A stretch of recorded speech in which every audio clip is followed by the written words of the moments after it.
अ very very good morning नहीं good evening to all of you.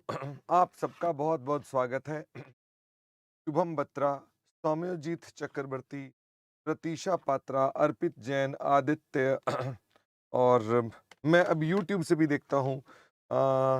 Ayush Mittal, तरुण, अंकित और उज्जवल, गौरी, सौम्यजीत और YouTube से नीतीश अरोड़ा, आदर्श पांडे, खुशी शाह, शशांक और रवि, तेजस, हिमांशी और इधर से सत्यम कुमार, एकता अग्रवाल, गार्गी सिंह, प्रतीशा पात्रा। आप सबका बहुत बहुत स्वागत है। मैं बहुत सारों के नाम नहीं ले पाया, मुझे उसके लिए क्षमा कीजिएगा। सब कह रहे हैं राम राम ताऊ जी। बिल्कुल ठीक, राम राम। राम राम सा, कैसे हो तुम? नमन, आदित्य, करुणा, प्रेरणा। रेवेन्यू रिकॉग्नाइज्ड में रिकॉग्नाइज का क्या मतलब होता है? रिकॉग्नाइज का मतलब होता है प्रॉफिट एंड लॉस में डालना। ठीक है, मैं अगर ये बताओ कि मैंने आपसे कितने पैसे लिए क्लासेस के लिए, सर आपने हमसे 16,000 रुपए लिए क्लासेस के, पर मैंने रिकॉग्नाइज कितना किया अपने प्रॉफिट एंड लॉस में सेल्स को, वो रिकॉग्नाइज अलग हो गया। आपसे लिया, हो सकता है मैं आधा इस साल रिकॉग्नाइज करूं, आधा मैं अगले साल रिकॉग्नाइज। तो रिकॉग्नाइज मतलब पी एंड एल में डालना। चलिए। तो कल परसों हम लोग पढ़ रहे थे जिसके अंदर हम लोग चर्चा कर रहे थे आपके साथ कंस्ट्रक्शन कॉन्ट्रैक्ट्स की, कि जो कंस्ट्रक्शन कॉन्ट्रैक्ट्स होते हैं, इन कंस्ट्रक्शन कॉन्ट्रैक्ट्स का रेवेन्यू हम किस प्रकार से कैलकुलेट करते हैं। तो हम आज थोड़ी सी इसकी थ्योरेटिकल डिस्कशन भी करेंगे और प्रैक्टिकल भी करेंगे। तो मेरे पास चूंकि अभी किताब का प्रिंट आउट नहीं आया है, बट मैंने उसके लिए जो प्रिंट आउट आपको मिलना है, मैंने वो अपने पास रखा हुआ है। आइए जी, मेरे साथ साथ सब बच्चे यहाँ देखेंगे। देखो साहब, ये नोट्स आपको मिलेंगे। इसकी बुक मिलेगी। तो मेरे पास अभी बुक नहीं है, तो मैंने उनका प्रिंट आउट निकलवा दिया है।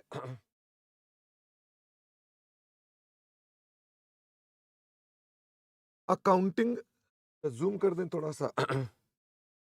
वैसे क्या आप लोगों ने इसे डाउनलोड कर लिया था इन नोट्स को? चलो, प्रेरणा ने कहा हाँ डाउनलोड कर लिया है, उज्जवल ने भी कर लिया, प्रियंका ने भी कर लिया, बहुत अच्छी बात है ये। शशांक ने भी कर लिया। तो कंस्ट्रक्शन कॉन्ट्रैक्ट इसके स्टैंडर्ड का नाम है, अकाउंटिंग स्टैंडर्ड 7 कंस्ट्रक्शन कॉन्ट्रैक्ट्स। तो कंस्ट्रक्शन कॉन्ट्रैक्ट्स क्या होते हैं मेरे बच्चों? ध्यान से, हर वर्ड को ध्यान से पढ़ना है। बताओ हर वर्ड को ध्यान से क्यों पढ़ना है? क्योंकि आपके पेपर में एमसीक्यू भी आने हैं। ओ क्या? हाँ तेजस बेटा, अभी ये ट्रांजिशन बैच, असल में ये क्लास जो हो रही है ना, ये प्रॉपर क्लास है। ये इसके अंदर ऐसा नहीं है कि मैं आपका दूसरी चर्चा करना शुरू कर दूं कि ट्रांजिशन बैच का क्या होगा, इसका क्या होगा। ठीक है, तो मैं इसकी ब्राइटनेस बढ़ा रहा हूँ, थोड़ी सी ब्राइटनेस का इश्यू बता रहे हैं बच्चे, बस अब मेरे ख्याल से ठीक है। तो मैं आपसे कह रहा हूं कि construction contract means specifically negotiated. क्या मतलब होता है इसका स्पेसिफिकली नेगोशिएटेड? स्पेसिफिकली नेगोशिएटेड का मतलब होता है जिसके लिए हमने जिसके लिए हमने मीटिंग की है।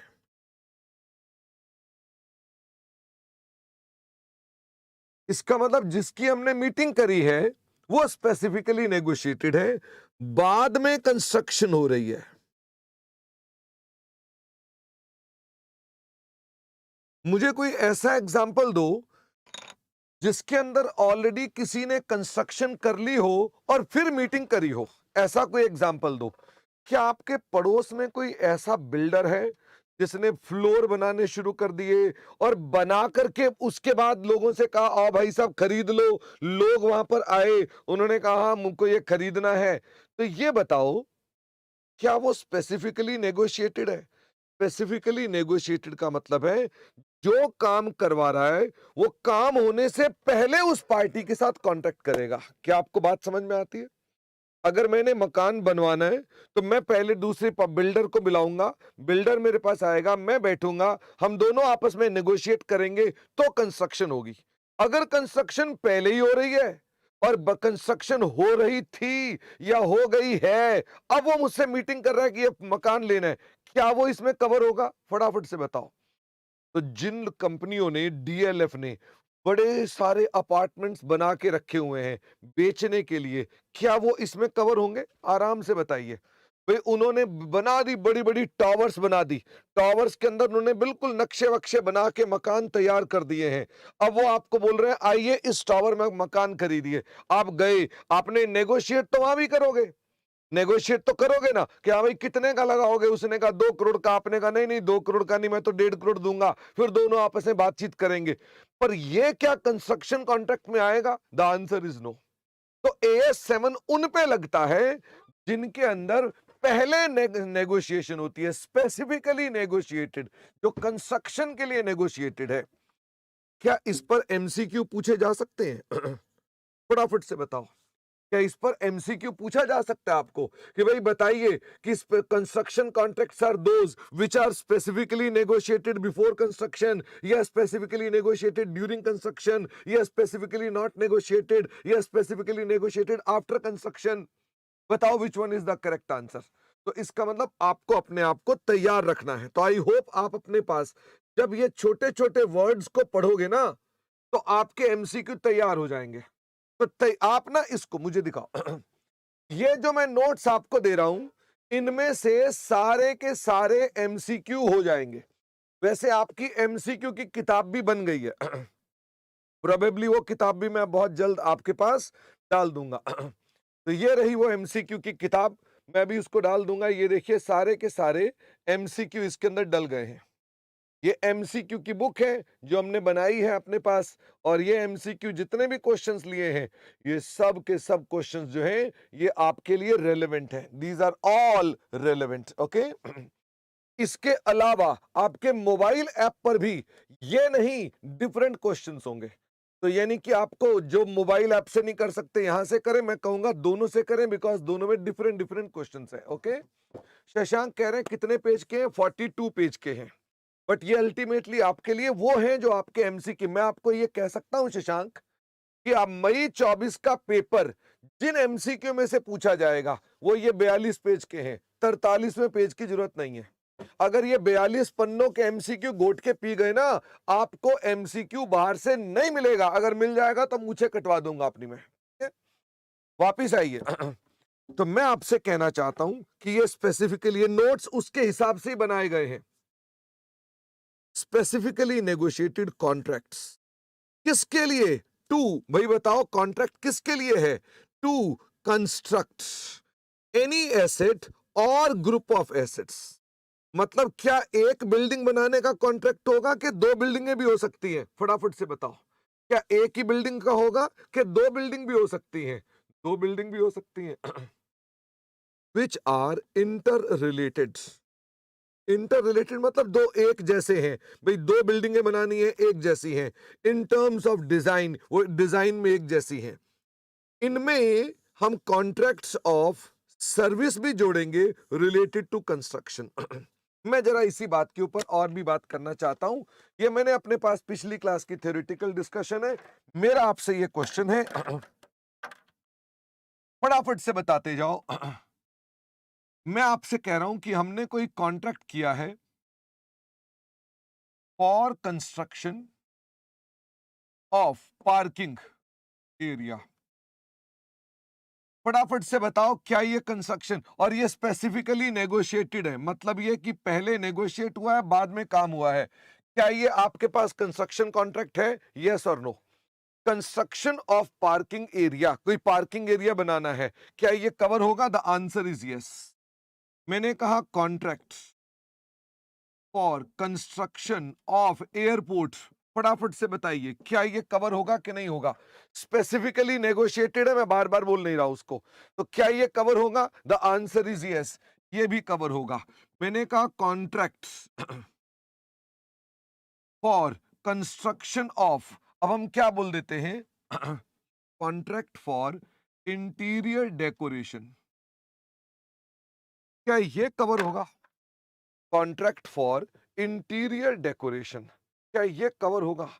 तो हर्षिता ने कहा सर ये तो नहीं लगता हमको इसके अंदर होगा, विदुष ने कहा होगा, आर्यन ने कहा होगा, अंकित ने कहा होगा, सौम्यजीत ने कहा नहीं होगा। बड़ा चक्कर पड़ गया। ये तो इंटीरियर डेकोरेशन, ये तो डिस्प्यूट हो गया हमारे पास कि ये कवर होगा कि नहीं होगा। अच्छा, मान लीजिए कोई कॉन्ट्रैक्ट है फॉर आर्किटेक्ट सर्विसेज, यानी कि नक्शा वक्शा बनाना है मकान का, हमने उसके लिए कॉन्ट्रैक्ट कर लिया अपने आर्किटेक्ट से, क्या ये कवर होगा कि नहीं होगा? तो ये तो बड़ा चक्कर पड़ गया, कुछ बच्चे यस कह रहे हैं, कुछ बच्चे नो कह रहे हैं। तो आइए हम डेफिनेशन को एक बार फिर से देखें कि क्या है। दीज इंक्लूड, पढ़िए जरा, these include contracts of service. ओ, लेकिन कौन से वाले? रिलेटेड टू कंस्ट्रक्शन, जो रिलेटेड टू कंस्ट्रक्शन है। मुझे फटाफट से ये बताओ, क्या आर्किटेक्ट का जो काम होता है वो रिलेटेड टू कंस्ट्रक्शन होता है?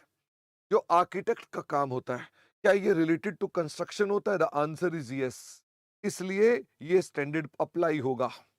अच्छा, क्या इंटीरियर डेकोरेटर का भी काम रिलेटेड टू कंस्ट्रक्शन होता है?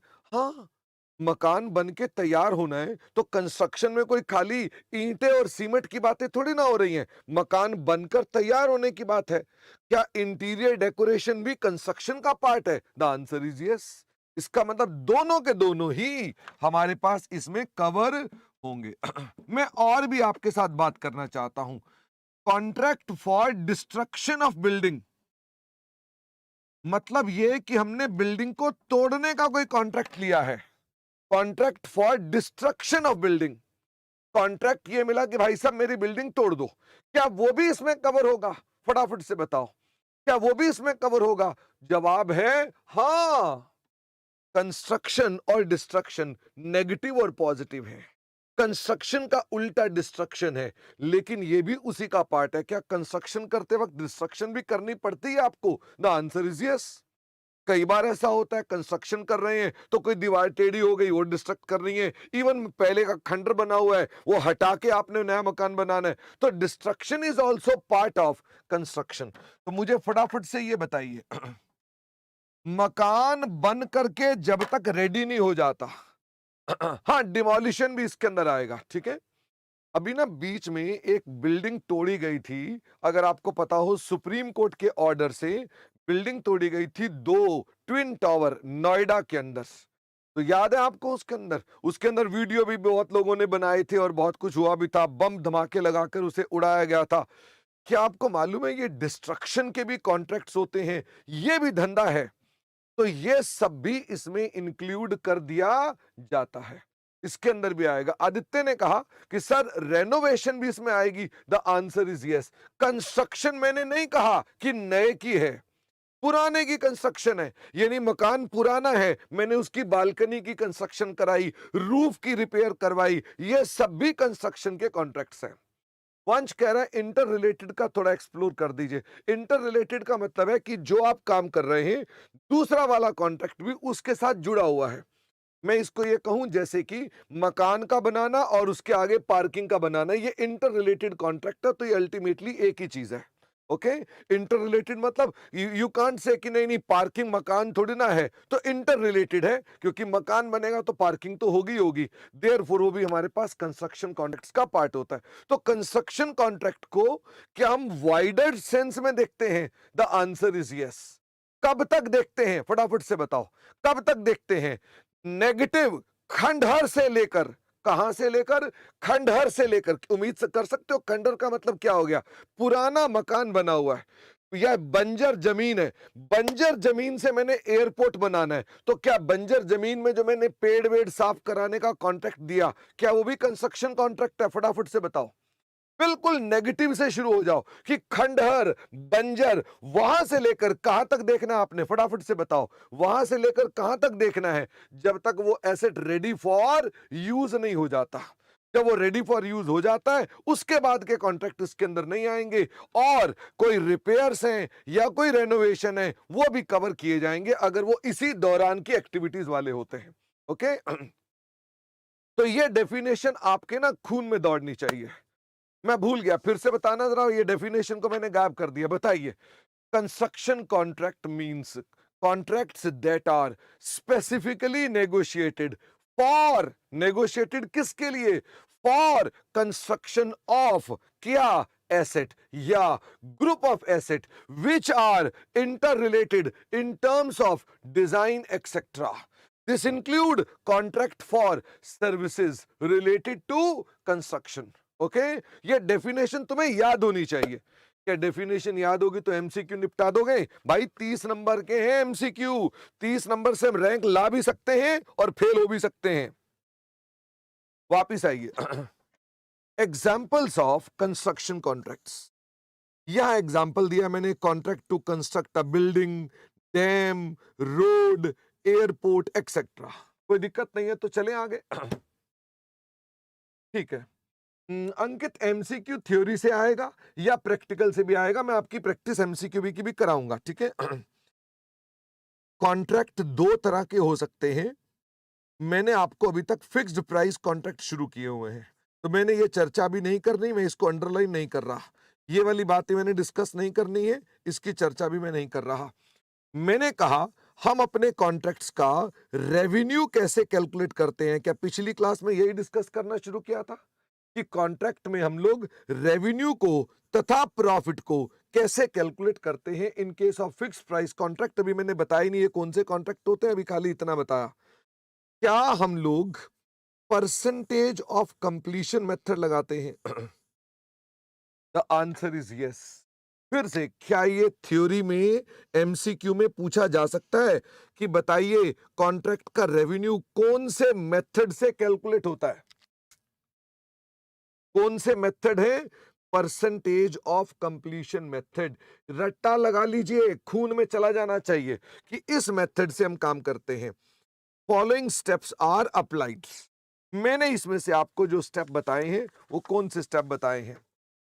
क्या पिछली क्लास में कॉन्ट्रैक्ट रेवेन्यू निकालना ही सिखाया था आपको मैंने?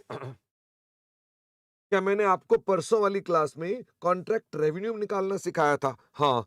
तो क्या इनिशियल कॉन्ट्रैक्ट प्राइस, मतलब जो शुरुआत में आपने कॉन्ट्रैक्ट का प्राइस था, क्या उस काम में कुछ वेरिएशंस हो सकती हैं? मुझे फटाफट से बताओ, यस और नो.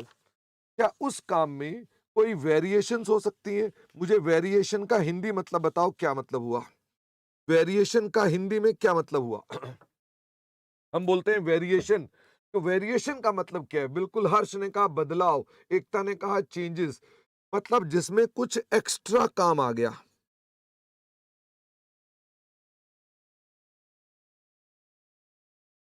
कोई एग्जांपल दो. कंस्ट्रक्शन के दौरान आपको कोई एक्स्ट्रा काम दे दिया उसने, तो कौन सा काम एक्स्ट्रा दे दिया? उसने कहा भाई व्हाइट वॉश करा देना, पार्किंग तैयार कर देना, पेड़ पौधे लगा देना, गमले लगा देना, वाई और इंटीरियर डेकोरेशन कर देना. बात समझ में आती है? सीलिंग फैन लगा देना, एयर कंडीशनिंग लगा देना. क्या ये एडिशनल काम आपको दे सकता है? The answer is yes. ये सब क्या है? What are these things? They are all variations. कि शुरू में नहीं बोला, बाद में कहता है ये भी कर देना, तो इनको भी यहां पर आएगा. एस्केलेशन, हमको बाद में वो एस्केलेशन के भी पैसे देता है. What is escalation? हम कहते हैं जी हमको बाद में एस्केलेशन के पैसे देता है, मतलब क्या? महंगाई. क्या ये पहले ही तय हो जाता है कि महंगाई हो गई तो हमें पैसे देगा वो? हाँ. जैसे मान लो मैं अपने मैं कोई कॉन्ट्रैक्ट लेता हूं, तो ऐसा करते हैं, इशप्रीत से मैं कॉन्ट्रैक्ट लेता हूं. ठीक है. इशप्रीत इशप्रीत ने मुझे कहा सर मेरे लिए आप मकान बना दो. कितने में बनाओगे? मैंने कहा बेटा 10 लाख रुपए लूंगा. उसने कहा ठीक है शर्मा जी साइन कर दो. मैंने कहा साइन तो करूंगा, लेकिन अगर सीमेंट महंगा हो गया 10% से ज्यादा, तो आप मुझे एक्स्ट्रा पैसे दोगे. क्या आपको मेरी बात समझ में आती है? इसका मतलब एस्केलेशन पहले ही तय हो जाती है कि भाई महंगाई अगर हुई तो कितनी महंगाई के कितने पैसे मुझे मिलेंगे. तो फिर ऐसे में जब बाद में महंगाई हो जाती है तो मैं आपसे पैसे मांग लेता हूं. इसे बोलते हैं एस्केलेशन. ओके. तो बताइए, कॉन्ट्रैक्टर को कमाई जो होती है इनिशियल प्राइस से होती है, काम के बदलाव से होती है, महंगाई से होती है, और किससे होती है? और होती है इनाम से. और किससे होती है? इनाम से. What is incentive? इनाम. क्या इनाम नेगेटिव भी हो सकते हैं? क्या इनाम नेगेटिव भी हो सकते हैं? The answer is yes. अगर नेगेटिव हो गए तो क्या हो गया? जुर्माना। ठीक है। इसका मतलब उसका उल्टा क्या हो गया? पेनल्टी। तो आपके पास ये पॉजिटिव भी हो सकता है, नेगेटिव भी हो सकता है। क्लेम्स। क्लेम्स क्या होते हैं? क्लेम्स के मतलब होता है दावे। मुझे दिखाइए एक बार। इशप्रीत ने कहा सर मेरा एक मकान बना दो। इशप्रीत कहो मुझे, बोलो शर्मा जी प्लीज हमारा एक मकान बना दीजिए। मैंने कहा ठीक है मैं आपका एक मकान बनाना शुरू करता हूं। आपने कहा इसके अंदर ना लाइटिंग जो होनी चाहिए ना बिल्कुल व्हाइट लाइट लगाना, टनाटन व्हाइट लाइट लगाना। मैंने कहा बिल्कुल ठीक। मैंने व्हाइट लाइट लगा दी। अब इशप्रीत को पसंद नहीं आई। कह रहे नहीं नहीं यार व्हाइट लाइट में ना वो मजा नहीं आ रहा, मुझे तो बिल्कुल ना वो चाहिए, येलो कलर की लाइट चाहिए, बिल्कुल आंखों को बिल्कुल ना दिखे, परेशानी ना हो। मैंने कहा भाई साहब आपने ही तो कहा था व्हाइट लाइट्स। नहीं नहीं इशप्रीत कह रहा है अब मैं ही तो कह रहा हूं कि इसे येलो लाइट में कन्वर्ट कर दो। बताइए क्या करूं मैं? फटाफट से बताओ मैं क्या करूं? मैं तो लाइटें खरीद के लगा दी हैं। अब वो कह रहा है चेंज करो। मना कर दूं उनको मैं कि नहीं नहीं भाई साहब ऐसे नहीं होता, चेंज नहीं होगा। तो मैं ऐसा तो नहीं करूंगा, मेरा तो ग्राहक है, मेरा ग्राहक मुझे कह रहा है पीली लाइट लगाओ। मैं बोलूंगा ठीक है सर, ये लाइटें अब खराब हो गई हैं, मुझे तो उतार के वापस सेकेंड हैंड में बेचनी पड़ेंगी, तो मेरा तो नुकसान हो जाएगा। तो एक काम करते हैं, मेरे को आप एडिशनल 20,000 रुपए देना क्योंकि मेरा नुकसान हो गया। मैं ये लाइटें खरीद के लाया, लेबर को पैसे दिए, लेबर ने लगाया, मैं ये लाइटें उतारूंगा, लेबर पैसे लेगी, दुकान पे वापस करके आऊंगा, वो कुछ पैसे काट लेगा, फिर मैं लाइटें लेकर आऊंगा, फिर मैं लाइटें लगाऊंगा। भाई तुम्हारी तो आंखों को चुभता है, मेरी किसको चुभ रहा है? जेब को चुभ रहा है। क्या मैं इसके पैसे मांगूंगा कि नहीं मांगूंगा? फटाफट से बताइए। इशप्रीत, क्योंकि तुमको तो पसंद थी पीली लाइट्स, तो हम उसके पैसे मांगेंगे। ये क्या है? क्या ये कोई एक्स्ट्रा काम है? काम तो नहीं है एक्स्ट्रा, लाइट तो लगानी लगानी थी। ये वेरिएशन भी नहीं है। क्या मैं महंगाई के पैसे मांग रहा हूं? महंगाई के भी पैसे नहीं मांग रहा हूं। क्या मैं इनाम मांग रहा हूं? मैं तो इनाम भी नहीं मांग रहा हूं। इसे क्या बोलेंगे? इसे क्या बोलेंगे? These are called claim. तो क्लेम का मतलब क्या होता है कि काम करते वक्त कई बार मैं काम कर चुका हूं और वो उसको चेंज करने को बोलता है। वेरिएशन में ऐसा नहीं है, वेरिएशन में मैंने काम किया नहीं था, मुझे करना था, वो उसके अलावा भी कोई काम दे देता है। हाँ, आशुतोष कह रहा है ये किस धंधे में आ गए सर? अरे तुमको सारे धंधे सिखाएंगे इन्हीं स्टैंडर्ड में। तुमको हम बिल्डर भी बना देंगे, तुम्हारे को हम व्यापारी भी बना देंगे, तुम हर चीज हर धंधा समझोगे। ओके, तो तुम्हारे को भी पता चलेगा व्यापार में कैसे होता है, ग्राहक को मना नहीं कर सकते हो। ओके, तो इन्हें बोलते हैं ये अमाउंट्स।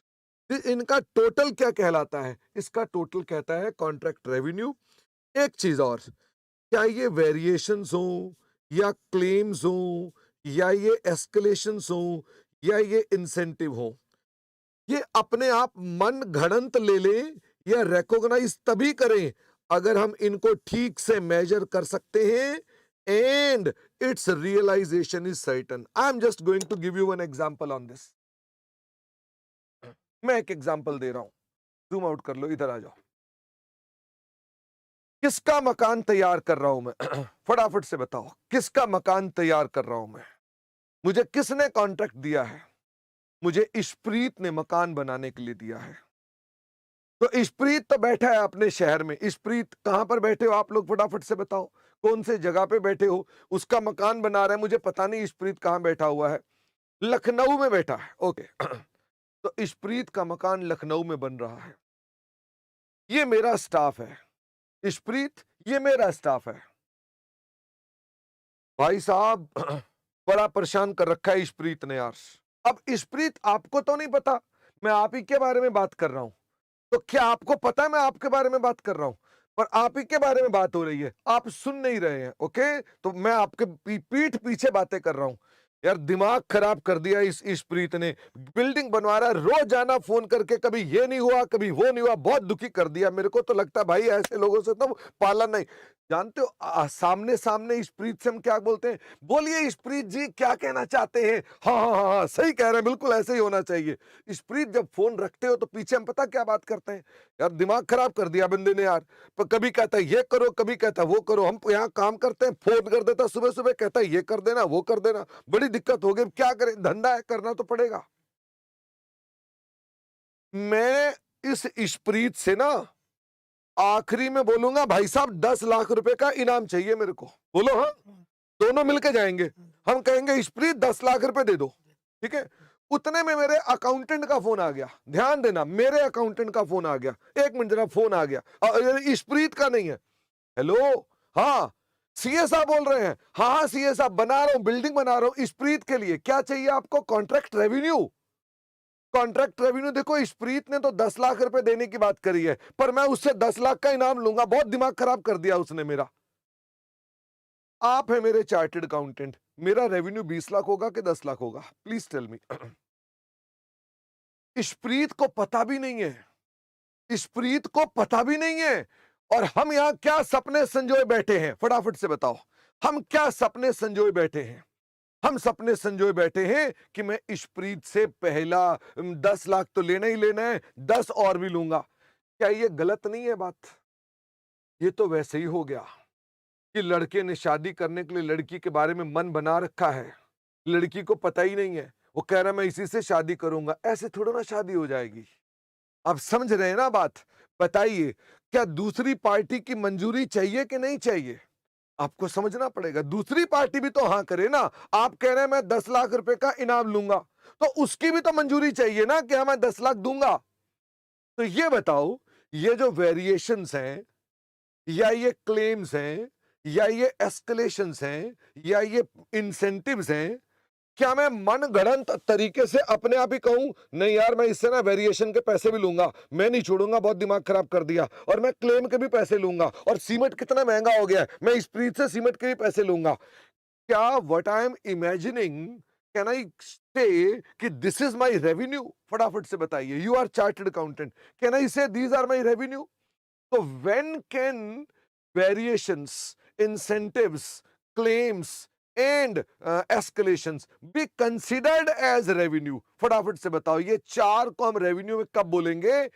जब नंबर 1 ये रिलायबली मेजर हो सकते हो, नंबर 2 दूसरी पार्टी मेरे को कंफर्म करती है कि मैं तुम्हारे को पैसे दूंगी। क्या बात समझ में आई? मैं इशप्रीत को फोन कर रहा हूं, ध्यान से देखना।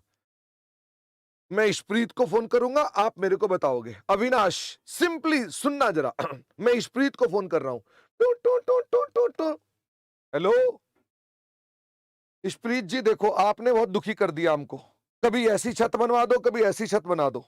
मेरे को ना आखिरी में जब मैं पूरा काम कर दूंगा ना, हाँ हाँ आप बोलिए, नहीं मैं बोलूंगा। जब मैं आखिरी में काम पूरा कर दूंगा ना, तो मेरे को ना साथ में इनाम चाहिए। मैं नहीं नहीं, इनाम तो लूंगा ही लूंगा सर, बिना इनाम के काम नहीं करूंगा, इनाम तो लूंगा ही लूंगा। हाँ दे दोगे? हाँ पक्की बात है ना, दे दोगे? ओके ओके ओके, बस ठीक है, thank you Ishpreet ji. Took.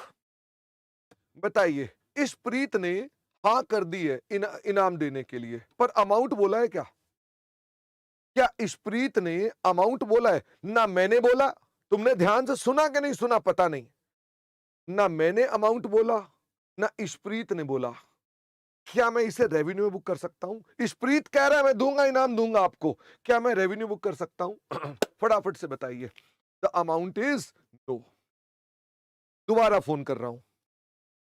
To to to to to टू। हाँ इशप्रीत जी, वो बात कर, बीच में फोन कट गया था, जियो का सिग्नल ही खराब आता है। हाँ मैं इशप्रीत जी ये बोल रहा था कि मेरे को इनाम चाहिए, आपने हाँ भी कर दी, मैं 10 लाख रुपए से कम इनाम नहीं लूंगा। है 2 लाख ही दोगे बस? नहीं नहीं, मैं 10 लाख से कम, इतना तुमने दिमाग खराब कर, नहीं नहीं नहीं नहीं, मैं 10, 2.25 लाख। बड़े कंजूस किस्म के आदमी हो यार, चलो 2.25 लाख ओके। फटाफट से बताइए, मैं अपने रेवेन्यू में क्या जोड़ सकता हूं?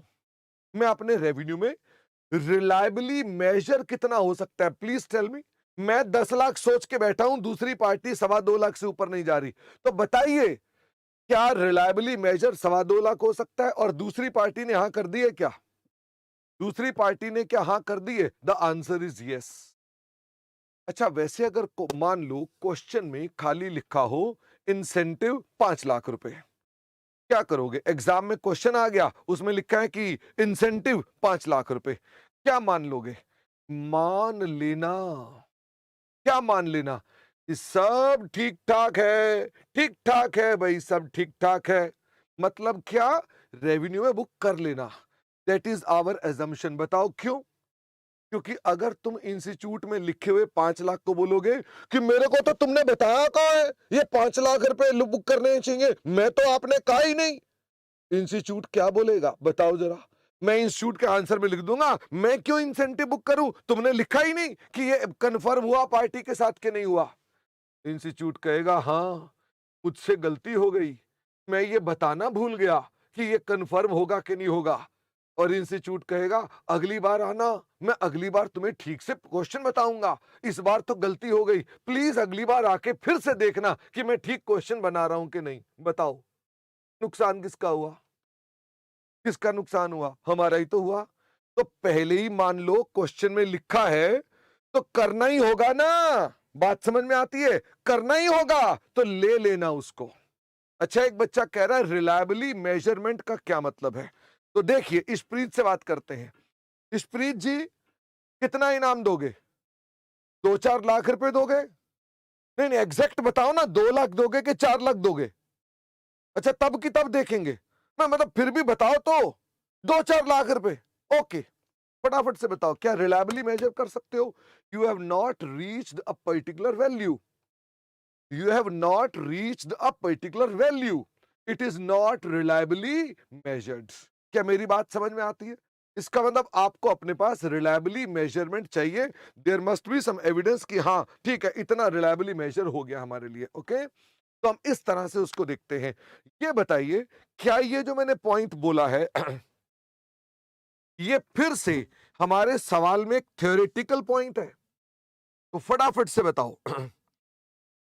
Variation claims escalation should be recognised if these can be measured reliably and its realization is certain। उसकी रियलाइजेशन सर्टन है।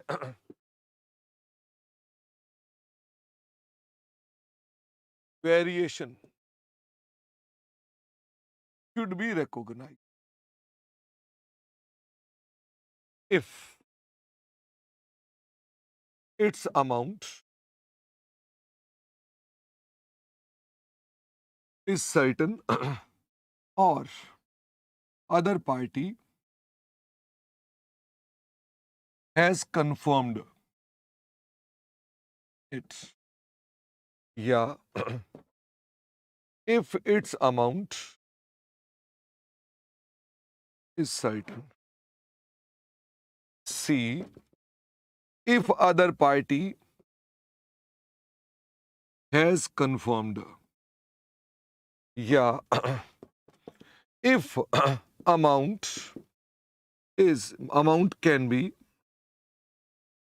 reliably measured and other party has confirmed। क्या आपको समझ में आया एमसीक्यू किस तरह के बनाए जाएंगे? ऐसे एमसीक्यू पूछे जाएंगे।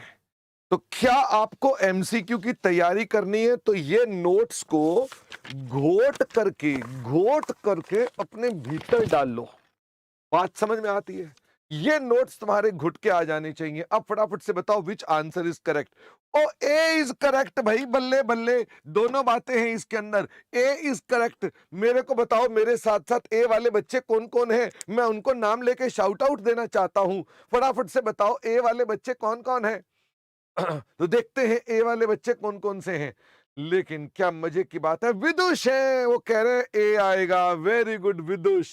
एक अनुराग जायसवाल भी हैं, एक हमारे पास सोमू भी हैं। मतलब कोई कमी है? एक ढूंढो 1000 मिलेंगे, हमारी क्लास के बच्चे नालायक मिलेंगे। भाई साहब तुमने ध्यान से पढ़ा नहीं, ये और लिखा हुआ है। ओ माय गॉड, ये हमसे हमसे क्या हो गया तेरे प्यार में। जहां दोनों कंडीशन पूरी होंगी, this is correct answer, this is wrong answer. क्या आई होप आपको मेरी बात समझ में आ रही है कि आपको थ्योरी कैसी आएगी ओके, तो आप लोग अपने आप को बिल्कुल तैयार रखना। हम आपके साथ पूरी जान लगा देंगे और आपको भी मेरे साथ जान लगानी पड़ेगी, छोड़ेंगे नहीं। टारगेट है रैंक का, रैंक से कम नहीं, रैंक लेकर के दिखाएंगे। अब भाई अभी भी रैंक नहीं, 6 पेपर है, अभी नहीं तो फिर कब? Okay, make the target of rank, बोलो कि मेरा तो मिशन ही रैंक है और रैंक लेकर दिखाऊंगा मैं। ओके हाँ, रमन कह रहा है मेरा आंसर ठीक था, सारे बोल रहे हैं उनका आंसर ठीक था। ऐसे थोड़ा ना होता है, सबने ए बोला था पहले। ठीक है, चलिए। तो हम बात कर रहे थे कि ये अमाउंट्स होते हैं। अच्छा, हम इंसेंटिव्स को भी रिकॉग्नाइज करते हैं। अगर हमको लगता है कि हम इतना काम कर लेंगे जिससे प्रोबेबल है कि हमारी परफॉर्मेंस विल बी मेट और एक्सीड टारगेट्स, मैं भी इसके बारे में चर्चा करवा दूंगा। क्या मैं इसी चर्चा को पिछली क्लास में शुरू किया था, क्या इसी चर्चा को आगे ले जाऊं? फटाफट से बताइए।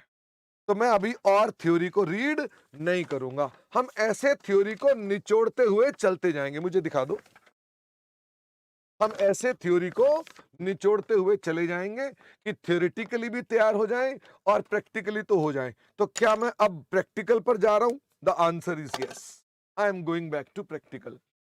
परवेश बार बार कह रहा है कि सर एफआर की क्लासेस कब स्टार्ट होंगी?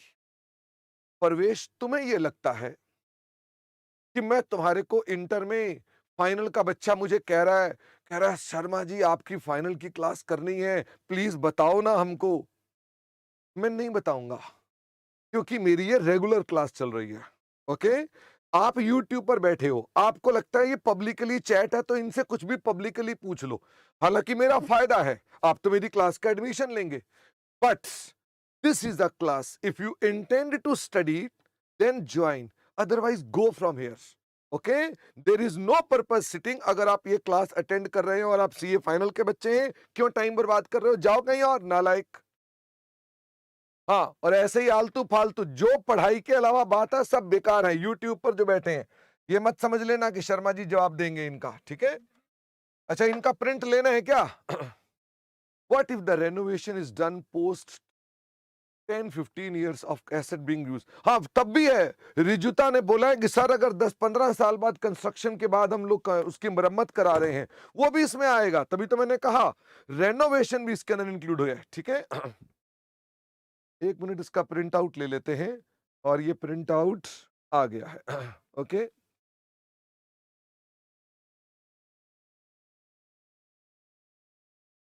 मेरा ना गला बैठ गया और कुछ नहीं है, पर कोई दिक्कत की बात नहीं, गला बैठ ही जाना चाहिए। गला होता ही बैठ, कभी ऐसा सुना है किसी को ने कहा मेरा गला खड़ा हो गया है? बैठना ही सुना है ना हमेशा, तो ठीक है, फिर क्या कर सकते हैं। पुअर जोक है लेकिन कोई बात नहीं। आइए मेरे साथ साथ और एग्जाम्पल लिखें। क्या आपने अपनी कॉपीज खोल ली है? फटाफट से बताओ, अपनी अपनी कॉपीज खोल ली है? क्योंकि अब हम कॉपी पे आ गए हैं। भाई प्रॉपरली पढ़िए, ये प्रॉपर क्लास चल रही है। Okay, you have to study. अगर आप खाली यहाँ पर टाइम पास करने के लिए आए हुए हैं तो जाइए, okay, read it, study properly.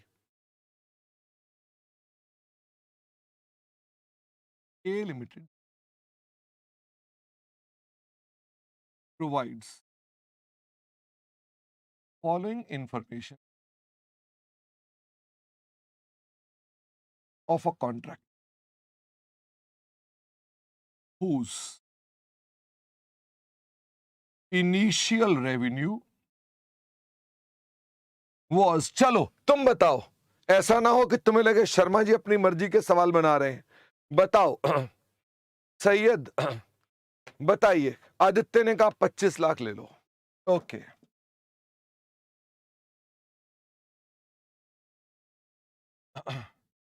फिर उसके बाद A limited has a claim for ₹1 lakh at year end 2, which is not approved it was approved in year 3। क्या आपको मेरी बात समझ में आई मैंने क्या लिखा है? ए लिमिटेड को लगता है कि मैं 1 लाख रुपए का क्लेम लूंगा। बताओ लगता कब है उसको? उसको ईयर एंड 2 पर लगता है, लेकिन उसकी अप्रूवल कब आई है? अप्रूवल आई है उसकी ईयर एंड 3 पर। किस साल के रेवेन्यू को ये इफेक्ट करेगा? 2 या 3? किस साल के रेवेन्यू को इफेक्ट करेगा? ये 3rd ईयर को इफेक्ट करेगा जब अप्रूवल आ गई है तो। Okay. Also a limited has incentive of ₹5 lakh if work is completed at least 3 months before deadline. A Limited expects to meet this deadline. मुझे फटाफट से बताओ इंसेंटिव कब मिलेगा? तो इंसेंटिव में क्या अमाउंट पे कोई डाउट है? फटाफट से बताओ। क्या इंसेंटिव के अमाउंट में कोई डाउट है? मैंने 5 लाख बता दिया, उसमें कोई नहीं है।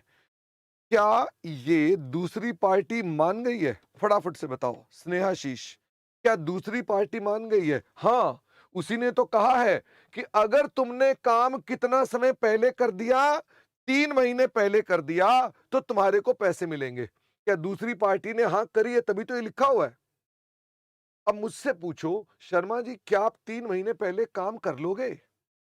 तो मैंने कहा आई हैव सफिशिएंट एक्सपीरियंस कि मैं अपने पास उसको कितने पीरियड में कंप्लीट कर लूंगा, मैं इस पीरियड में कंप्लीट कर लूंगा। तो कहना ये रिकॉग्नाइज द रेवेन्यू। फटाफट से बताइए, क्या मैं रेवेन्यू रिकॉग्नाइज कर सकता हूं? The answer is yes. This estimate was at year 0। ये पहले ही दिन हमको पता था, तो क्या मैं अपने पास रेवेन्यू बुक कर सकता हूं? रमन ने कहा दूसरी पार्टी ने कंडीशन लगा दी। हाँ, कंडीशन लगा दी, इसका मतलब उसने ये कहा ये काम इस डेट तक कर देना, मैं पैसे दे दूंगा। तो अब दूसरी पार्टी का काम खत्म, अब तो मेरा काम हो गया ना कि मुझे उस डेट तक काम खत्म करना है। मैंने कहा ये मेरा अनुमान है कि मैं काम कर लूंगा, तो इसका मतलब मेरा रेवेन्यू आ जाएगा। अब वेरिएशन में भी तो यही है कि उसने कहा आप ये काम कर देना, तो भी तो कंडीशन है, तभी तो पैसे देगा मुझको। ठीक है ना तरुण?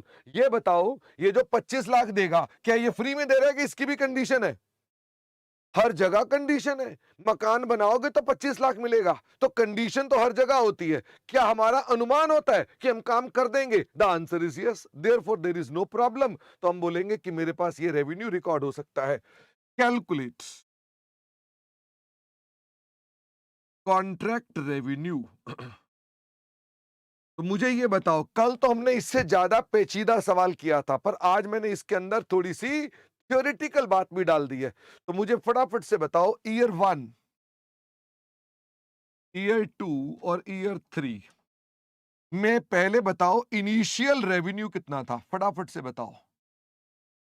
ईयर 1 में इनिशियल रेवेन्यू कितना था? फटाफट से बताओ इनिशियल रेवेन्यू कितना था? 25 लाख। मुझे बताओ क्लेम कितने थे? ईयर 1 में क्लेम कितने थे? ईयर 1 में क्लेम कितने थे? ईयर 1 में तो कोई क्लेम थे ही नहीं।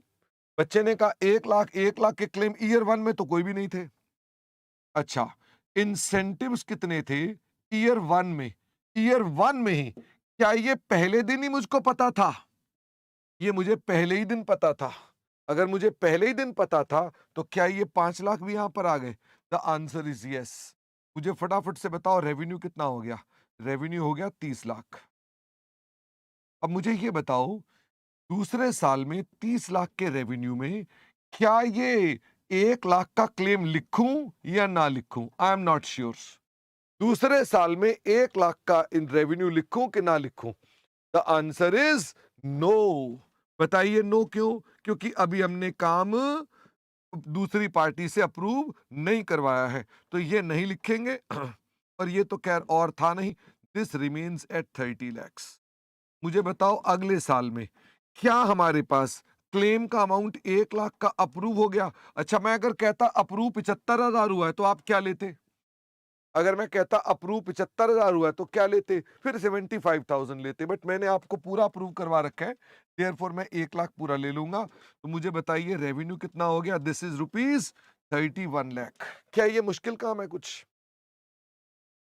तो मैं थोड़ा सा और, हाँ, तरुण ने कहा कि सर मान लो मुझे बाद में आकर लगता है कि जो मेरा इंसेंटिव था मुझे लगता है कि मैं मीट नहीं कर पाऊंगा, माइनस कर दो। आपको दूसरे साल में आकर लगा कि मैं मीट नहीं कर पाऊंगा तो दूसरे साल में माइनस कर दो, कोई दिक्कत की बात नहीं। क्या ये रेवेन्यू बढ़ेगा ही बढ़ेगा? नहीं, घट भी सकता है। क्या वेरिएशन में हमेशा काम नया मिलेगा कि पुराना घट भी सकता है? फटाफट से बताओ। घट भी सकता है। क्या इंसेंटिव की जगह पेनल्टी भी लग सकती है? बिल्कुल हो सकती है। तो इसलिए पॉजिटिव भी हो सकता है, नेगेटिव भी हो सकता है। क्या मैं अपने पास बेस्ट एस्टिमेट लेता हूं ईयर 1 में, मेरा ये बेस्ट एस्टिमेट होता है।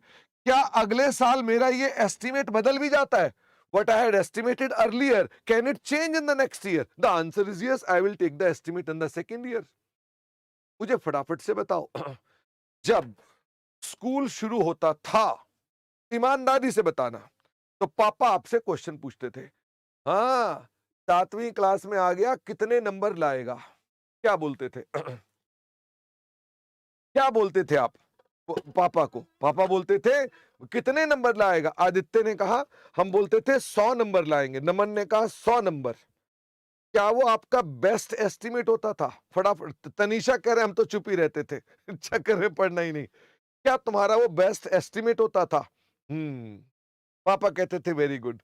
अच्छा, फर्स्ट टर्म के बाद क्या तुम्हारे एस्टिमेट में चेंज आते थे कि नहीं आते थे? तुम कह रहे यार मैथ्स तो बड़ा मुश्किल है इसके अंदर, तो क्या तुम्हारा बेस्ट एस्टिमेट चेंज हो जाता था? हाँ, हो जाता था, कोई बड़ी बात थोड़ी ना है। पापा ने कहा बेटा अगर तुमने 100% नंबर लेके दिए तो मैं तेरे को कार लेके दूंगा। आहा हा, तो कार है ना, प्लास्टिक की कार की बात कर रहा हूं, छोटी उम्र के थे तो प्लास्टिक की कार की बात कर रहे हैं। तो पापा क्या बोलते थे कि बेटा तेरे को मैं प्लास्टिक की कार लेके दूंगा जो तू घर के अंदर चला सकता है, हैंडल वाली। आप बड़े खुश होते थे। फिर पहले इस अटेम्प्ट के बाद यानी यूनिट टेस्ट 1 के बाद आप पापा के पास जाकर क्या बोलते थे? पापा अगर मान लो मैं 100% नंबर ना लाऊं तो 90% पे क्या होगा? फिर पापा बोलते थे 90% पे कार नहीं मिलेगी, प्लास्टिक का साइकिल मिलेगा। तो आप कहते थे चलो ठीक है, फिर बेस्ट जजमेंट चेंज कर देते हैं, हम प्लास्टिक के साइकिल से ही काम कर लेंगे। Do you remember this point? यानी your best estimates keep on changing. अच्छा, फाइनल के एग्जाम आते आते आप किस पे आ जाते थे कि छोड़ो कार, छोड़ो साइकिल, प्लास्टिक का बैट ही दे दो प्लास्टिक की गेंद के साथ तो भी बात बन जाए। अर्पित कह रहा है तब तो सीधा होता था, इंसेंटिव नहीं मिलता था, झाड़ू मिलते थे। फटाफट से बताओ, जब झाड़ू मिलते थे तो अर्पित किसकी बात कर रहा है? अर्पित बात कर रहा है पेनल्टी की। वो कह रहा है इनाम नहीं मिलता था, पेनल्टी मिलती थी हमको। तो ओके, तो this is happening like this, और कुछ नहीं है। मैं चाहता हूं कि एक सवाल आपके साथ और भी डिस्कस किया जाए। ओके, एक और एग्जांपल लिखेंगे।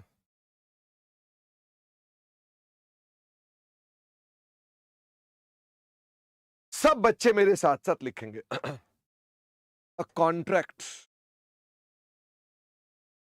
For construction provides that initial estimated revenue, बोलो जी कितना रखना चाहते हो? इनिशियल रेवेन्यू कितना रखना चाहते हो? तुम ही बताओ, ऐसा ना हो कि ये कॉन्ट्रैक्ट रेवेन्यू, हाँ बिल्कुल क्यूमुलेटिव है। तो एक बच्चे ने कहा 30 लाख, लिखा हुआ है incentives if work completes in 2 years and 6 months, 1 lakh in 2 years and 3 month, 1.5 lakh. क्या आपको बात समझ में आ रही है? कि इंसेंटिव कितना मिलेगा। अगर तुमने 2.5 साल में काम कर दिया तो 1 लाख, और 2.25 साल में काम कर दिया तो 1.5 लाख का इनाम मिलेगा। तो डिपेंड करता है आप उसमें से कौन सी कैटेगरी में जाते हो। This is first point, this is second point. Third, escalation, material prices. तो ये कर देते हैं, मान लो 20% मैक्सिमम। मतलब क्या हुआ कि मटेरियल के प्राइसेस कितने बढ़ जाएंगे तो हमको पैसे देगा। मान लो मटेरियल का प्राइस बढ़ गया 10%, तो बताओ मुझे कितने पैसे मिलेंगे। मटेरियल का प्राइस बढ़ गया 10%, तो कितने पैसे मिलेंगे, 10% मिल जाएंगे। अगर मटेरियल का प्राइस बढ़ गया 20%, तो बताओ कितने पैसे मिलेंगे एक्स्ट्रा। कितने पैसे मिलेंगे, 20%। मटेरियल का प्राइस बढ़ गया 25%, तो कितने पैसे मिलेंगे। मटेरियल का प्राइस बढ़ गया 25%, तो कॉन्ट्रैक्ट कहता है हम तो आपको मैक्सिमम क्या दे सकते हैं, 20। अच्छा, अगर 20 से कम बढ़ेगा तो क्या तब भी 20 मिलेगा। I am not sure, please tell me. अगर काम अभी हमने कहा 20 मैक्सिमम है, बड़े मात्र 10 हैं, तो कितना पैसा मिलेगा, फिर 10% का ही तो मिलेगा ना, ज्यादा का थोड़ा ना मिलेगा। अच्छा, हमने कहा लेबर के भी पैसे मिलेंगे। लेबर के भी प्राइसेस कितने कर दे, 15% मैक्सिमम, यानी ये वाले पैसे भी मिलेंगे। आगे मैं आपसे कह रहा हूं, ड्यूरिंग कंस्ट्रक्शन, कंस्ट्रक्शन के द्वारा हमें पता चला कि A limited has obtained additional work to be performed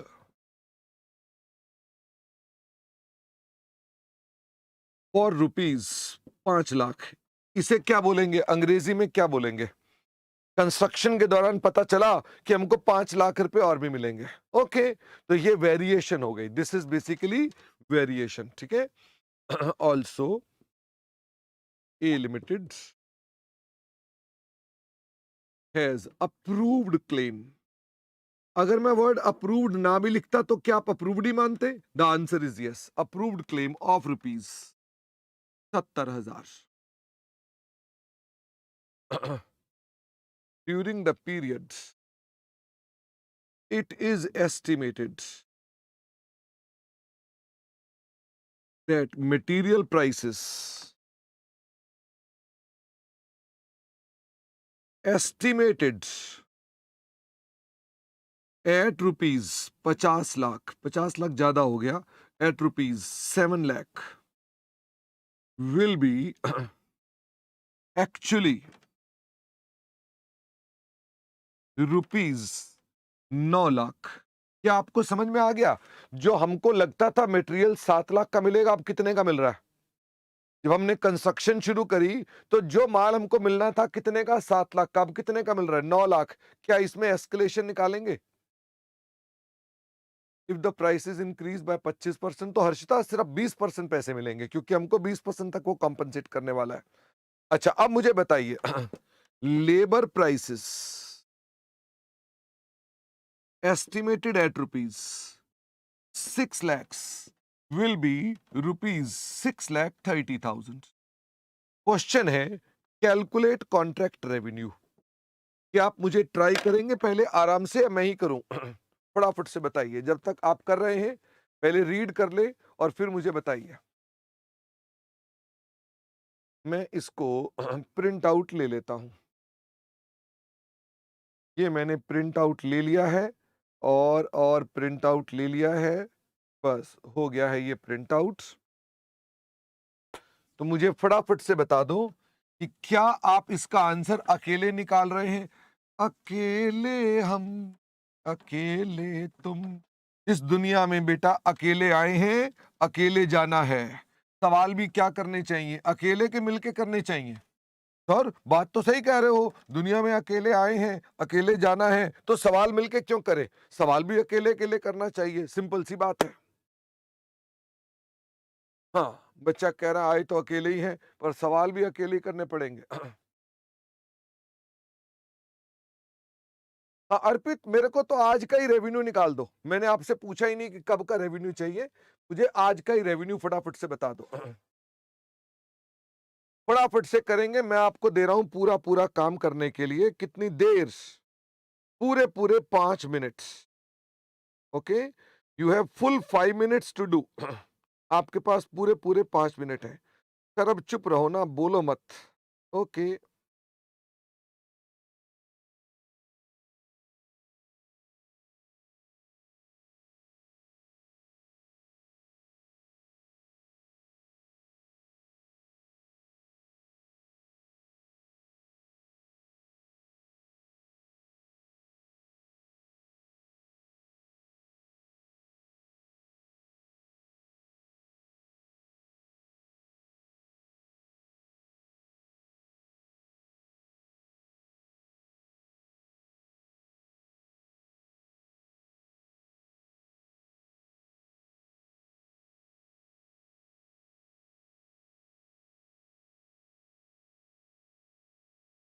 Tanish Mittal ने आंसर दे दिया है। यश कह रहे हैं कि सेल्फ स्टडी से। Yes, self study material use करो, कोई दिक्कत की बात नहीं है। Coaching is not mandatory. Tanish के बाद तनीषा अग्रवाल अलग है, तनिष मित्तल अलग है। अ, हाँ बेटा, एसके आप एक बार ना हमारी टीम से कांटेक्ट करिए। हमारे पास ऐसी स्कीम्स होती हैं जो इकोनॉमिकली वीकर सेक्शंस हैं, उसकी स्कीम्स होती हैं, ठीक है। चलिए जी। तो सब बच्चे नहीं, एमी मिश्रा, आपको मेरे कोई जरूरत ही नहीं कि मैंने कहा कि मुझे कंस्ट्रक्शन का रेवेन्यू एट द एंड बताओ, आखिरी तक कितना कितना रेवेन्यू हो गया है। ओके, आपको इस चक्कर में पढ़ना ही नहीं कि ईयर 1 का बताना है, कि आपके पास जो डेटा है उसके हिसाब से आज के दिन का रेवेन्यू बताओ। सॉल्यूशन, हेडिंग क्या लिखोगे? अच्छा, आप लोगों ने काम कैलकुलेटर पे किया है कि कॉपी पे किया है? सर हमने काम कैलकुलेटर पे किया है। अगर तुमने काम कैलकुलेटर पे किया है तो पेपर चेकर भी नंबर किस पे देगा? वो सर वो भी तो नंबर कैलकुलेटर पे ही देगा। तो जब नंबर कैलकुलेटर पे आएंगे तो फिर मार्कशीट में कैसे आएंगे? इसका मतलब आपको नंबर अगर कॉपी में लेने हैं तो क्या करना पड़ेगा, फटाफट से बताओ। फिर कॉपी में काम करना पड़ेगा। क्या आप मेरी बात समझ रहे होते हैं कि नहीं समझ रहे होते हैं? मैं आपको इशारों इशारों में कह रहा हूं, प्रॉपर काम करना, गंदा काम मत करना। इशारों इशारों, ये कौन सा गाना था वो? चारों इशारों में बात करने वाले, ये हुनर तूने सीखा कहां से? आहा, कैलकुलेशन ऑफ कॉन्ट्रैक्ट रेवेन्यू। बताइए जी, सबसे पहले आपने इसमें क्या लिखा? सबसे पहले इसमें क्या लिखा? फटाफट से बताओ। अजफल शेख, रमन, सबसे पहले लिखेंगे इनिशियल कॉन्ट्रैक्ट प्राइस। मुझे बताओ इनिशियल कॉन्ट्रैक्ट प्राइस कितने का है? 30 लाख। मुझे बताना इंसेंटिव के बारे में। मैंने आपको इसके बारे में कुछ लिखा है कि हम कितने समय में काम पूरा कर देंगे? फटाफट से बताइए। मैंने आपको इसके बारे में बताया कि कितने पीरियड में काम कर देंगे? नहीं, बात कर देंगे। तो क्या हमको ये लेना चाहिए कि नहीं लेना चाहिए? क्योंकि मैंने 2 क्लॉज दिए हैं तो आपको पता ही नहीं चलेगा इसके अंदर। तो इंसेंटिव के लिए sufficient data is not available, plus incentive, sufficient data regarding incentive not available. हमें क्या पता कितने पीरियड में काम करेंगे, इसलिए उसको छोड़ देंगे, इसलिए उसको छोड़ देंगे। मुझे ये बताओ, क्या एस्केलेशन को लेंगे कि नहीं लेंगे? क्या एस्केलेशन को लेंगे कि नहीं लेंगे? बिल्कुल लेंगे। अब मुझे ये बताओ, ये तो एस्केलेशन के रेट्स हैं।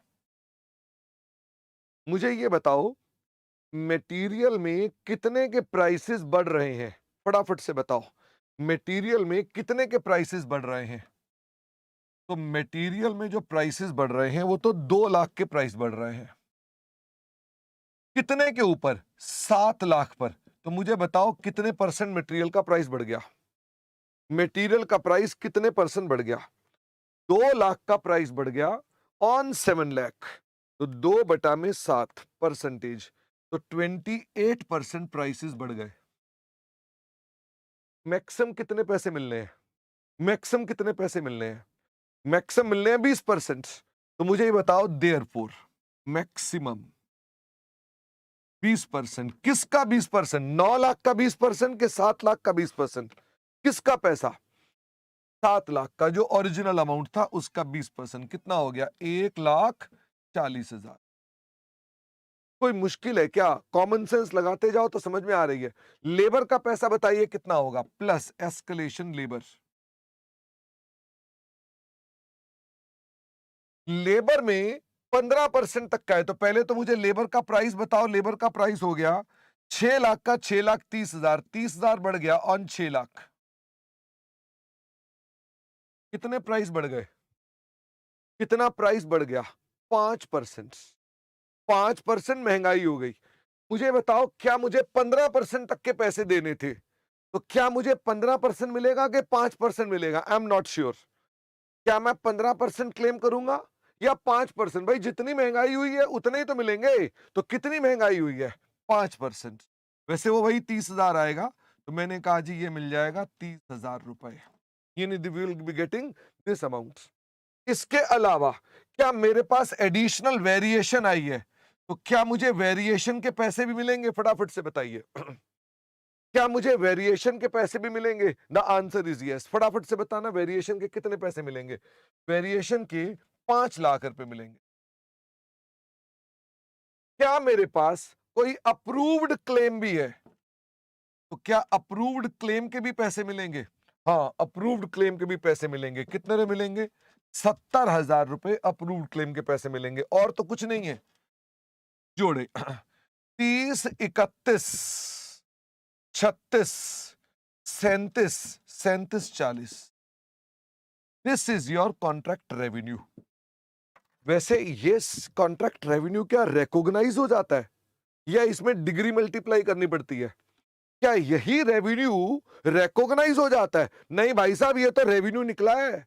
रिकॉग्नाइज में तो बाद में मल्टीप्लाई होगा। क्या मल्टीप्लाई होगा? डिग्री। कितना काम आप कर चुके हो उसके हिसाब से करना पड़ेगा। क्या एक सवाल आपको और दे दूं?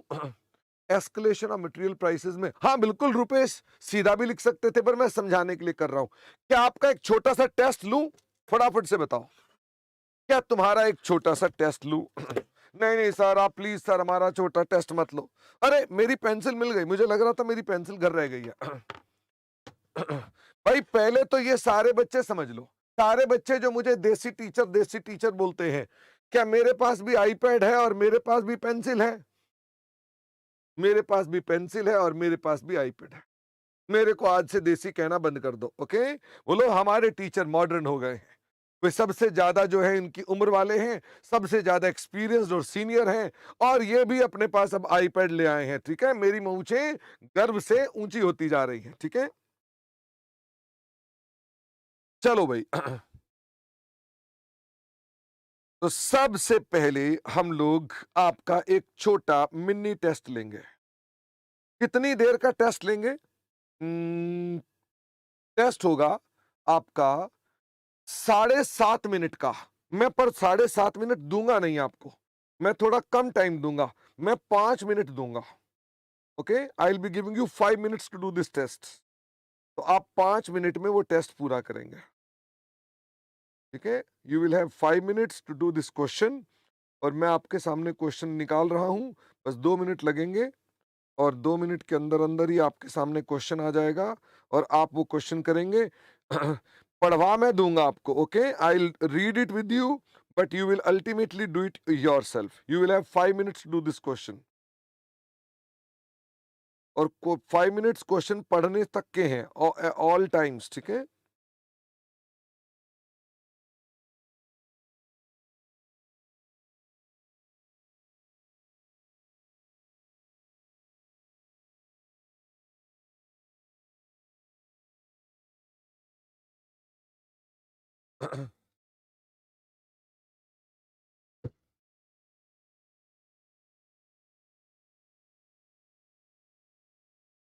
इसके अंदर भी तो कुछ लगेगा ना, तभी तो चलेगा ये।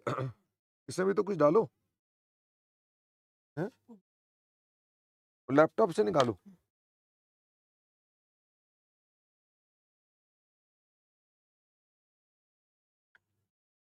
लो भाई, ये रहा क्वेश्चन आपके सामने। ये रहा क्वेश्चन आपके सामने, रीड मैं कर रहा हूं आपके साथ, ठीक है? नितेश, फटाफट से मेरे साथ साथ देखेंगे। AB contractors enter into contract on 1st of January 2001 with XY to construct a 5-storied building। कोई दिक्कत की बात हो तो बताओ। वैसे 5 स्टोरी तो भारी बिल्डिंग हो गई, क्या इससे कोई फर्क पड़ता है कि 5 स्टोरी है कि 50 स्टोरी है? इससे क्या फर्क पड़ता है?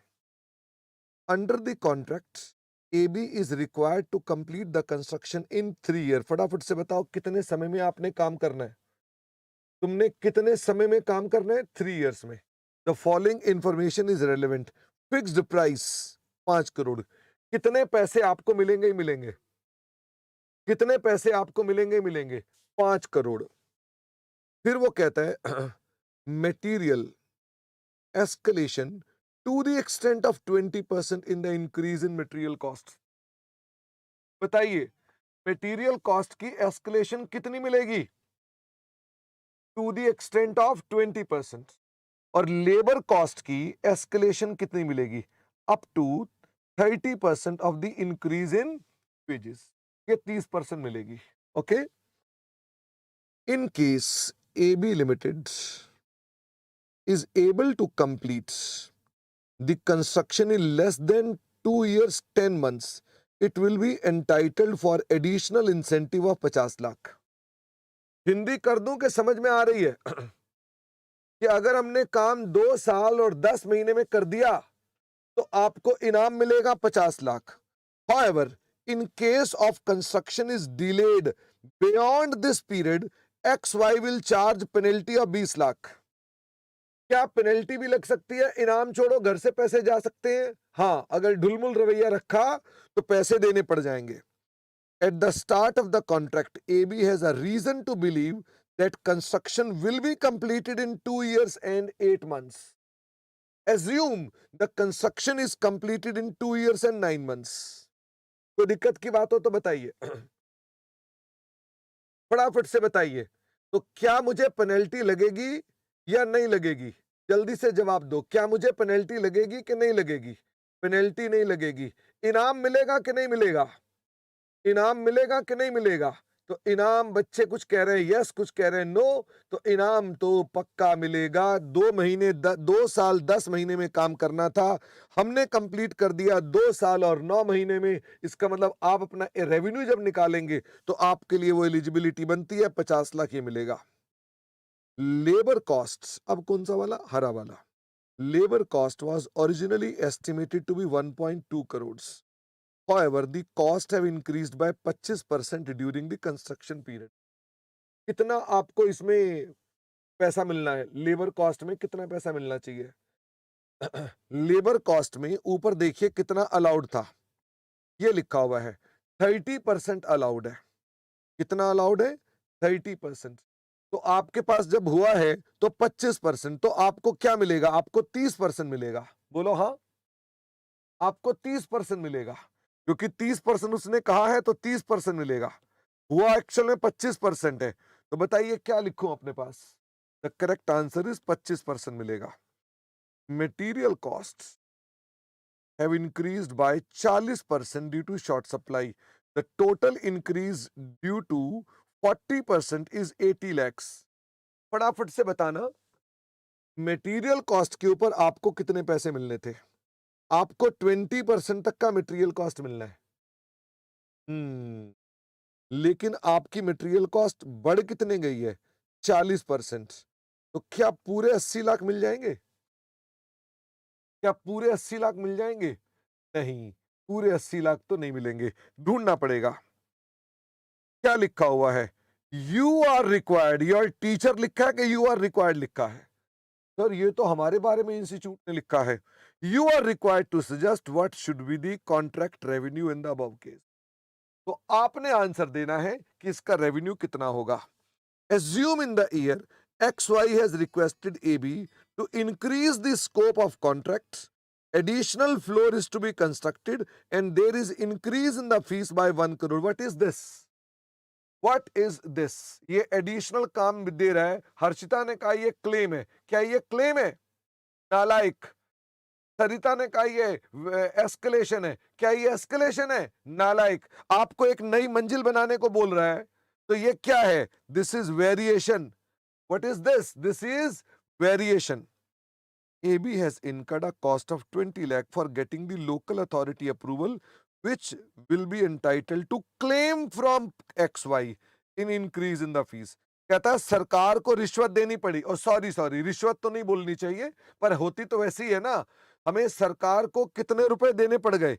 20 लाख. क्या बिल्डर उसके पैसे क्लेम करेगा? बिल्डर उसके पैसे क्लेम करेगा. What is this? What is this? This is your claim. Measure the total contract revenue in this case. ये क्वेश्चन कहां से लिया मैंने? आपको मालूम है ये क्वेश्चन कहां से लिया मैंने? ओह, ये क्वेश्चन मैंने आपकी स्टडी मटेरियल से लिया है. अच्छा, ये मई 24 की स्टडी मटेरियल है. हमारी किताब में भी ये क्वेश्चंस हैं, बट किताब अभी आई नहीं है, इसलिए मैं इस स्टडी मटेरियल से कर रहा हूं. तो मई 24 की स्टडी मटेरियल की कौन सी इलिस्ट्रेशन कर रहे हैं हम लोग? हम कर रहे हैं इलिस्ट्रेशन नंबर 2. तो क्या आपको मैंने क्वेश्चन पढ़वा दिया? अब आप अकेले आंसर करेंगे? राहुल कुमार का आंसर आ गया, तरुण का भी आंसर आ गया, खुशी का भी आंसर आ गया, रुपेश का भी आंसर आ गया. बट आंसर में वेरिएशन दिख रही है. किसी का आंसर क्या है तो किसी का आंसर क्या है? फटाफट से बताओ. 19,50,000 भी आंसर है. 19 करोड़ 50 लाख. गौरव का आंसर 7 करोड़ 16 लाख है. रश का आंसर 7 करोड़ 7.4 करोड़ है. आई एम नॉट श्योर. करिए फटाफट से. तनिष्क ने कहा केस 1 केस 2. केस की तो जरूरत ही नहीं पड़ेगी इसके अंदर. Everything is correct in this case. There is no need of any case. Mohit Yadav का आंसर है 8 करोड़ रुपए का. अमर सिंह का आंसर है 9 करोड़ का. आर्यन का आंसर है 7.4 करोड़ का. तनीषा का आंसर है 7.16 करोड़ का. और YouTube पर हमारे पास है धनंजय वाघे, उनका आंसर है 7.35 करोड़. और जो क्लास कर रहे हैं उनके अंदर बच्चों का अंकित सिंह का आंसर है 7 करोड़. रुपेश का आंसर है 7 करोड़ 34 लाख. तो अलग अलग आंसर आ रहा है मेरे पास. क्या हम किताब का भी आंसर देखें एक बार? ये लो. तो करेक्ट आंसर है 7.4 करोड़. Oh my God. तो तरुण, एनी और जिनका भी ये आंसर था, क्या तुमने किताब से तो कॉपी करके नहीं बताया? तुमने किताब में से तो कॉपी नहीं किया? तरुण, अरिंदम. तरुण ने कहा नहीं नहीं आप ऐसी बात ना करो. खुशी, खुशी हमारे YouTube पर भी है और खुशी इधर भी है, दोनों ने बात का आंसर भेजा है. तो आंसर है 7.4 करोड़. अब मुझे फटाफट से पहले ये बताओ, इसका रेवेन्यू निकालना है. ये तो हो चुका था, वो नहीं हुआ.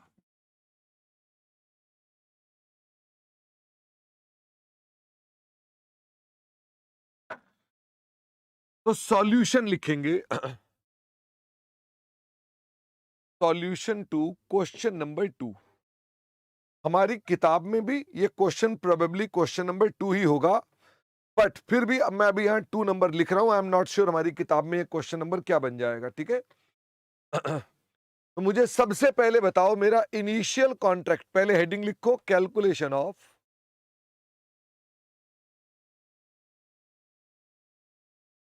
Contract revenue.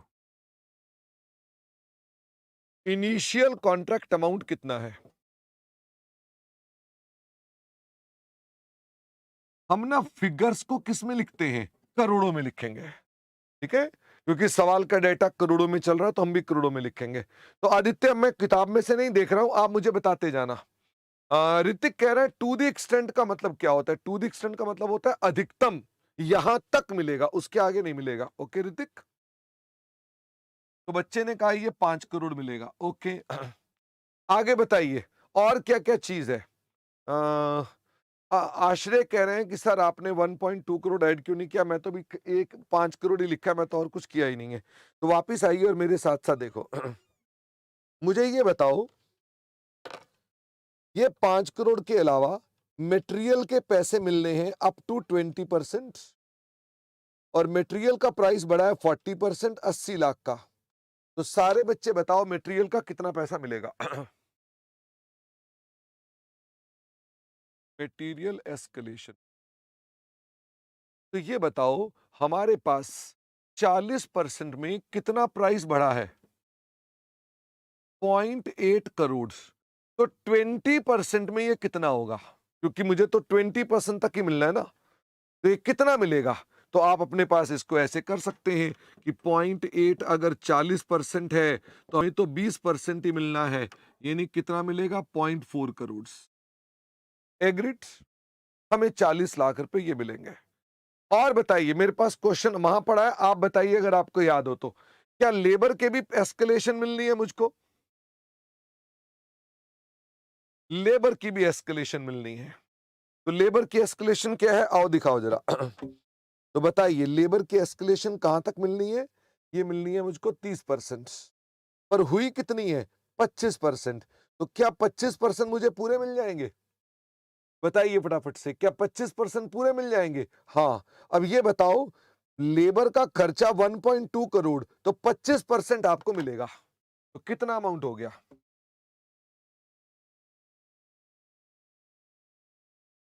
1.2 करोड़ का हमें 25% मिल जाएगा, तो कितना हो गया जी ये? तो खुशी, राकेश अग्रवाल, अरिंदम 30 लाख और लेबर को 1.2 करोड़ ऐड क्यों नहीं किए? आश्रय कह रहे लेबर को क्यों नहीं ऐड कर रहे? लेबर के पैसे थोड़ा ना मिलेंगे। आश्रय, ऐश्वर्य, या जो भी, मैं आपका नाम ठीक से प्रोनाउंस नहीं कर पा रहा, ऐश्वर्य मेरे बच्चे, जब वो मुझे पैसे दे रहा है तो लेबर के भी पैसे देगा? नहीं देगा ना, वो तो एस्केलेशन के पैसे देगा। बाकी तो मटेरियल कॉन्ट्रैक्ट, मटेरियल के पैसे, लेबर के पैसे इनिशियल को अंदर मिलने ही मिलने थे। क्या आपको मेरी बात समझ में आई? वो जो मुझे 5 करोड़ दे रहा है, वो इसी बात की तो दे रहा है कि मटेरियल लगाना, लेबर लगाना, बिल्डिंग बनाना। और अगर महंगाई हो गई तो महंगाई के पैसे मिल जाएंगे। क्या आपको बात समझ में आ गई? वो लेबर के पैसे थोड़ा ना देगा आपको, क्योंकि लेबर के पैसे तो पहले ही दे रहा है आपको जब 5 करोड़ रुपए दे रहा है। बात समझ में आ गई शर्मा जी? चलिए, तो आगे मुझे बताइए कितना अमाउंट और मेरे पास आ जाएगा। हाँ, खुशी आपका भी आंसर ठीक है, श्रुति, शशांक और इन तनीषा सबका आंसर आ गया है। आगे दिखाइए जरा मुझको। तो मैं यहां तक पहुंच गया था, मुझे बताओ इनाम कितना मिलेगा या पेनल्टी कितनी लगेगी? तो हमने काम पूरा कर दिया 2 साल 9 महीने में, और हमें 2 साल 10 महीने में काम करने पे 50 लाख का इनाम मिलता है। क्या हम ये 50 लाख के इनाम के हकदार हैं कि पेनल्टी के हकदार हैं? तो हम इंसेंटिव के हकदार हैं। बताएंगे कितना हो गया? 50 लाख का मतलब कितना हो गया? 0.50 करोड़, 0.50 करोड़। ओके, आगे मुझे बताइए। क्वेश्चन में और क्या लिखा हुआ है? यहां तक तो पहुंच गए, तो ये भी हो चुका है, ये भी हो चुका है, ये भी हो चुका है। ये आ गया, एक काम हमने बढ़ा दिया था, 1 करोड़ का काम बढ़ गया था और 20 लाख का एक रेवेन्यू और भी आ रहा है क्लेम का। तो दोनों अमाउंट और जोड़ दीजिए, तो यहां लिखे प्लस वेरिएशन। 1 करोड़ था ना ये, शायद देखना एक बार, मैं 1.2 इसके साथ 1 था, ये क्या था? और क्लेम का अमाउंट था शायद 0.2, एक बार चेक कर लो। हाँ, यही है। और तो कुछ था नहीं मेरे ख्याल से। This was the last item. The answer is yes, this is the last item. तो मुझे बताइए टोटल 5, 6, तो अब आप जोड़ के बताओ कितना हो गया? क्या ये आंसर टैली कर रहा है हमारा? क्या ये 7.4 बन गया कि नहीं बन गया? अरिंदम कह रहे हैं बन गया। इसको क्या बोलते हैं? इसको बोलते हैं टोटल कॉन्ट्रैक्ट रेवेन्यू। अच्छा, मैं पूछ रहा हूं, ये रेवेन्यू रिकॉग्नाइज्ड है कि टोटल कॉन्ट्रैक्ट रेवेन्यू है? क्या ये कॉन्ट्रैक्ट रेवेन्यू रिकॉग्नाइज्ड है कि कॉन्ट्रैक्ट रेवेन्यू है? ये भाई साहब टोटल है। रिकॉग्नाइज कैसे निकलता है? रिकॉग्नाइज कैसे निकलता है? रिकॉग्नाइज के लिए आपको डिग्री चाहिए। क्या मैंने डिग्री की बातें आपके साथ करी हैं? द आंसर इज नो, मैंने डिग्री की बातें आपके साथ नहीं की हैं। बच्चा कह रहा है एक बार क्वेश्चन और दिखाओ, तो ये लो। देखो, हम आपको ये दिखाना चाहते हैं कि आप पहले मेरी तारीफ करो, बोलो आप मॉडर्न हो गए। पहले ये बोलो शर्मा जी आप मॉडर्न हो गए, आपको ये कहना पड़ेगा, तो मैं आपको एक चीज करके दिखाऊंगा। अर्पित ने कहा हाँ, आदित्य ने भी कहा अब तुम ताऊ जी आप मॉडर्न हो गए। ये देखो, अब मैं करूंगा जादू।